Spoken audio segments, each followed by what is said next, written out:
Bom dia, meus irmãos. Estamos aqui para mais um maná diário, o teu alimento diário espiritual, né? Então vamos lá. Hoje o Espírito Santo, esse final de semana, o Espírito Santo me tocou muito para falar para vocês sobre uma palavra muito importante. Então vamos aqui para o livro de Romanos, né? Romanos 12, versículo 1.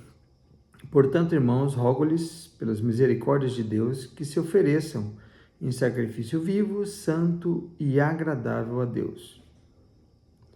Não se amoldem ao padrão deste mundo, mas transformem-se pela renovação da sua mente, para que sejam capazes de experimentar, ou seja, nós temos que ser capacitados para experimentar e comprovar a boa, agradável e perfeita vontade de Deus.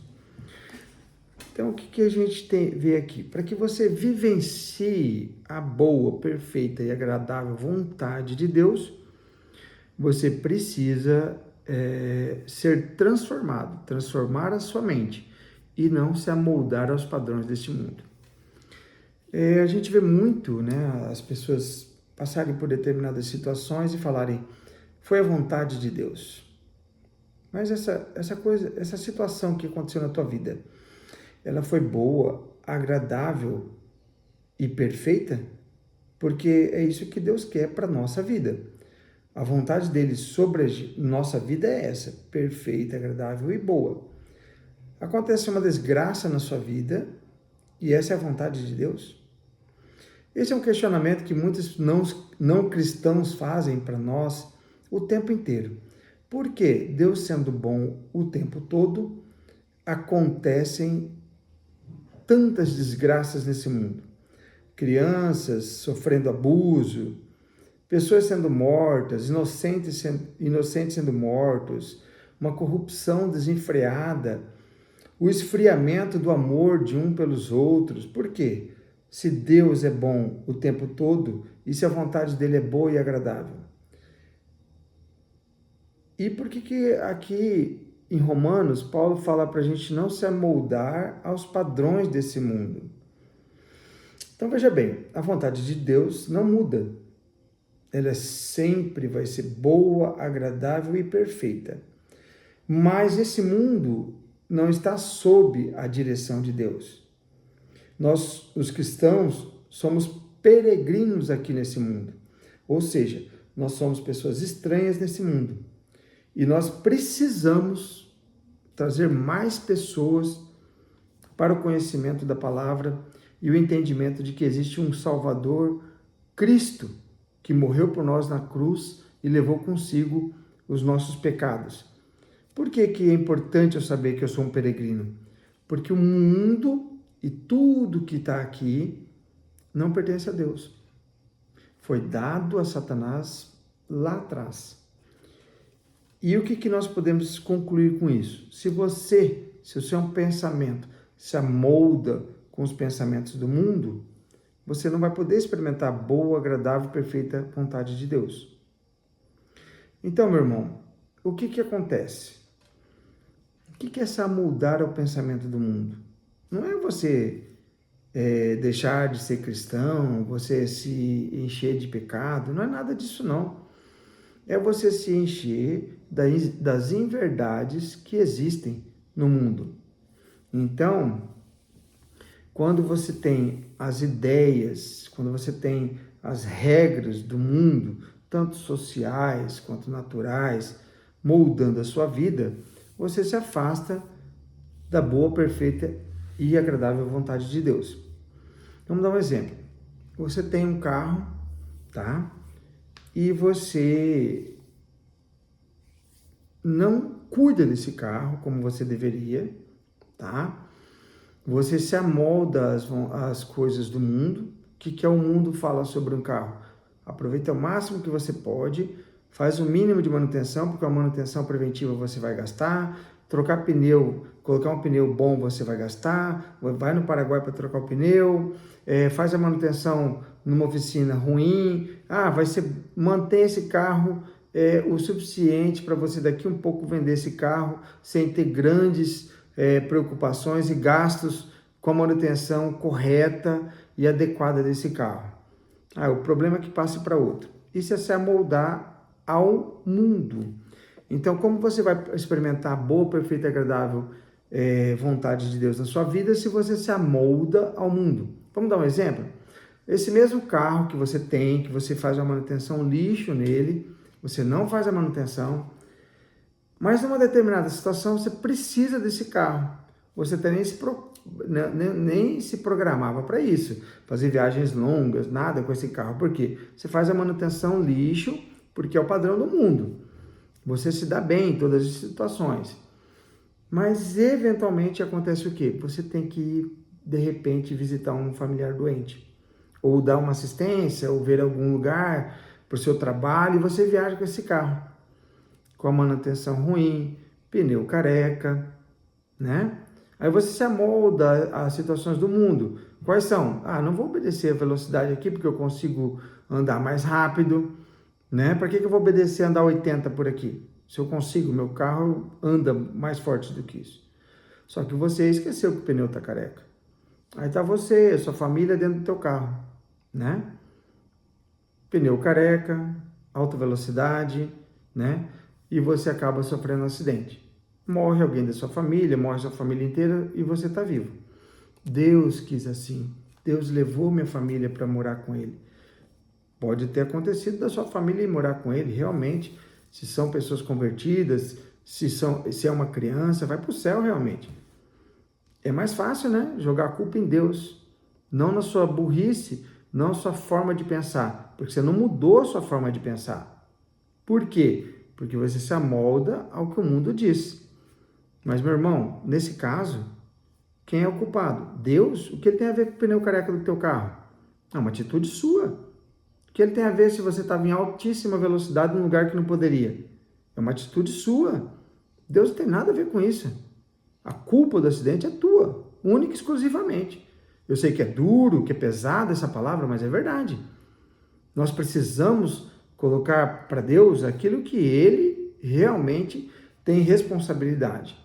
Então, quando você tem comunhão e você se amolda aos padrões de Deus e não ao do mundo, você vai experimentar a boa, perfeita e agradável vontade dele para a sua vida. E não é matar seus parentes, que vai ser a vontade de Deus. Essa vontade não é de Deus. Essa vontade é do capeta, é de Satanás. E você foi usado, meu irmão, entrando na mentalidade do mundo, usando um carro sem condições e colocando ele na estrada, né? E você vai lá, por exemplo, para fazer um negócio com alguém e que você vai se dar bem naquele negócio, né? O objetivo da tua viagem não é ir lá fazer o propósito de Deus, né? Salvar uma alma. Não, o objetivo da tua viagem é se dar bem. De repente conseguir um bom negócio, onde você se dá bem e o outro se dá mal. Então, meu irmão, não coloca nas costas de Deus a culpa do que é você o responsável, entendeu? Mas você está sendo duro falando que eu fui responsável pela morte da minha família. Sim, é duro, mas você tem que abrir tua mente e olhar para dentro do seu coração e falar assim, eu sou responsável por isso. Senhor, me perdoa. Eu fui culpado da morte do meu parente, fui culpado da morte do meu filho. Me perdoa. O que tem para você? Perdão. Deus te perdoa, não tem problema. Você foi o culpado, você tem que reconhecer isso. Mas não transforma isso num conto de fadas, falando que Deus queria isso para você. Não queria, meu filho. Não queria. Sinto muito. Agora, se você não reconhecer os erros que você cometeu nessa situação, você não vai conseguir se chegar a Deus. Você pode inventar um monte de firula, falar que, Deus quis, mas não é verdade. E você, no fundo, sabe disso. Então, olha para você e fica diante de Jesus, nu e peladão. Senhor, estou aqui, eis-me aqui. Esse vaso de barro, esse corpo cheio de defeitos. E eu digo para você, Senhor, eu errei. O Senhor tem condições de me capacitar a me perdoar. E o Senhor pode me perdoar pelo que eu fiz de errado? É isso, meu irmão. Agora, se você não reconhece isso, você acha que Deus quis e tal. Como é que você vai mudar? Como que você vai chegar nisso aqui, ó? Mas transformem-se pela renovação da sua mente, para que sejam capazes de experimentar e comprovar a boa, agradável e perfeita vontade de Deus. Se você não muda a sua mente, como que você vai experimentar o melhor de Deus? Não tem jeito. Não tem jeito. Você continua defendendo as suas ideias, você continua defendendo a sua posição. Você não tem o quê? Um reconhecimento do seu erro. É necessário, para experimentar a boa, perfeita e agradável vontade de Deus, que você reconheça todos os seus problemas, os seus defeitos, as situações em que você se meteu e que Deus não tem nada a ver com isso. Meu irmão, às vezes o capeta nem está tendo trabalho com você, porque você é burro. Você faz coisas que não deveria fazer. Vou falar uma coisa aqui que, de repente, pode chocar as pessoas.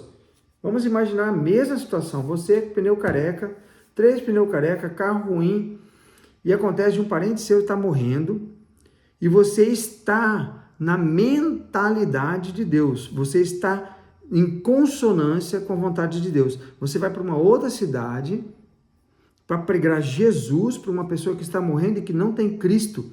Então você tem um propósito de Deus nessa sua viagem. Você está errado em ter os pneus carecas? Tá. Mas você pode chegar diante de Deus e falar: Senhor, eu tenho uma missão para fazer. Tentei ir de ônibus, eu não tenho dinheiro, eu preciso no meu carro, meus pneus estão careca, porque eu não tive fé suficiente para mudar os pneuzinhos do meu carro. Não tive fé suficiente para acreditar que Deus é capaz de me ajudar, que o Senhor é capaz de me ajudar a trocar esses pneus. Me perdoa, Jesus. Mas eu vou ter que viajar com esse carro, com esse pneu careca. Eu preciso salvar a alma daquele meu tio, daquele meu primo, daquele meu familiar que está indo para o inferno, porque eu sei que está, o Espírito Santo me incomoda, me queima com isso. Eu estou dando exemplo do pneu careca. Aí fala assim: Senhor, me protege, coloca teus anjos ali, e mesmo estando errado, eu quero chegar lá para fazer o seu propósito. E eu, o único meio de ir é com o meu carro, com meus pneus careca. Mas, Senhor, eu prometo, eu vou respeitar os limites de velocidade, eu vou estar atento a todas as pessoas que estão em volta, as pessoas que estão atrás, na frente, eu vou cuidar para que meu irmão não sofra, porque eu estou indo com o meu carro muito devagar. Mas me protege, porque eu preciso pregar a sua palavra. Existe um propósito muito específico, porque você está em consonância com o que Deus quer de você. Eu estou falando para você andar de pneu careca? De forma alguma. Meu irmão, você tem que ter fé para que você mude seu pneu. Orar que vai chegar um momento que você vai conseguir fazer a mudança do seu pneu. Respeita as leis materiais e, consequentemente, você vai respeitar as leis espirituais. Mas dá para você experimentar essa boa, perfeita e agradável vontade de Deus? Sim. E essa vontade não é que você morra ou que alguém da sua família morra. A Bíblia diz que nós vamos morrer de velhos, em boa velhice. Então é isso que eu creio. Qualquer outra coisa que eu faça para não morrer em boa velhice, a burrice foi minha. Porque a promessa de Deus é clara. E Deus não está errado. Quem está errado sou eu. Então para de se justificar, para de achar que é tudo de Deus e assume teus compromissos perante Cristo, perante a sociedade, perante a sua família. Não fique se iludindo, criando fantasias dos problemas que acontecem na sua vida e imputando a culpa disso em Deus. Deus tem para nós uma boa, perfeita e agradável vontade para a nossa vida. Isso não inclui morrer teu filho, morrer teu parente, nada disso. Aconteceu? Tudo bem. Você errou? Pede perdão e ele te perdoa. Entende? Então, o que não pode é você se esconder atrás, né, de um falso evangelho, imputando a Deus todos os problemas, todas as consequências que tem na sua vida e que são única e exclusivamente responsabilidade sua. Ah, mas eu tenho uma doença incurável. Ora, trabalha com aquilo ali, faz a vontade de Deus para você, cumpre o propósito dele na tua vida. Simples. Não precisa, mas eu tenho tal coisa. Não importa a situação. Pregue o evangelho. Se mostre, busque ser igual a Jesus Cristo. Você está falando uma heresia. Está na palavra também. Ele disse que a gente pode fazer coisas como ele fez e ainda mais. Então, se está na palavra, eu creio profundamente em cada ponto, cada vírgula que está aqui. Ó. Esse aqui é o meu livro, é onde eu tenho todo o embasamento, o meu manual de vida nessa terra. Se está aqui, é porque é verdade. Então, deixe, irmão, de ficar colocando a culpa em Deus nos problemas que dizem respeito somente as suas ações. Vamos orar. Senhor Jesus, agradeço por esse momento, de estar falando com os meus irmãos e peço, Pai, que o Senhor mostre para eles que a sua vontade é perfeita, agradável e maravilhosa para a nossa vida. E que tudo que acontece à nossa volta, a responsabilidade é nossa, Porque nós temos capacidade de enxergar isso, Pai, e mudarmos o nosso pensamento, para que a gente entre na mesma sintonia do pensamento de Deus. E o pensamento de Deus é que a nossa vida seja boa, agradável e perfeita, independente das circunstâncias que estejamos vivendo. Jesus, toque os corações daqueles que me ouvem, para que eles entendam essa palavra e compreendam o quão importante é o reconhecimento dos nossos próprios erros. Obrigado, Pai, e que essa semana seja uma semana abençoada para todos nós. Amém.